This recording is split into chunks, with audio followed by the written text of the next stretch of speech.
Office of the President of Russia has confirmed speculations that the Wagner private military group leader, Yevgeny Prigozhin, who led short-lived mutiny against the government, had meeting with President Vladimir Putin days after the failed coup. Kremlin said Russian President Vladimir Putin met with Wagner boss Yevgeny Prigozhin on June 29, 5 days after the mercenary leader's short-lived revolt. It would be recalled that last week, Russian media reported Prigozhin was seen at his offices in St. Petersburg. The meeting, according to Reuters, was first reported by French newspaper, Liberation, which said Prigozhin had met Putin and the head of the National Guard, Viktor Zolotov, and SVR foreign intelligence boss, Sergei Naryshkin. Kremlin spokesman, Dmitry Peskov, on Monday confirmed that the meeting between the Wagner boss and President Putin was held on June 29. The less than 24 hours mutiny led by Yevgeny Prigozhin is widely considered to have posed the most serious challenge to Putin since he came to power in the last day of 1999. The only thing we can say is that the president gave his assessment of the company's Wagner's actions at the front during the special military operation in Ukraine, and also gave his assessment of the events of the 24th of June, the day of the mutiny, Kremlin spokesperson, Dmitry Peskov said in quotes while speaking with reporters on Monday.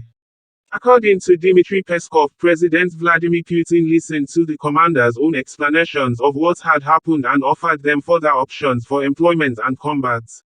Dmitry Peskov said the meeting, which lasted for 3 hours, had Prigozhin, along with 35 Wagner commanders, invited to the meeting held in Moscow.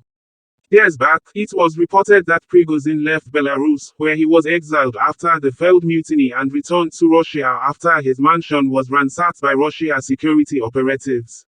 The Wagner boss was said to have returned to receive back the money found during searches in his office at St. Petersburg. The Russian newspaper, Fontanka, reports that the law enforcers initially had no intention of returning the money they found, 10 billion rubles, which is $111 million, other hundreds of thousands of dollars, and 5 bars of gold.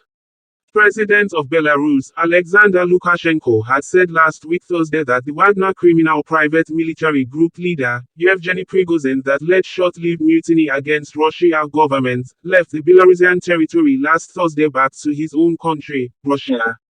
President Alexander Lukashenko disclosed this last week Thursday during interactive interview with Belarusian and foreign media in Minsk. Lukashenko said in quotes, "The Wagner fighters did not move to our country, and they are still in their camps where they gathered after Bakhmut."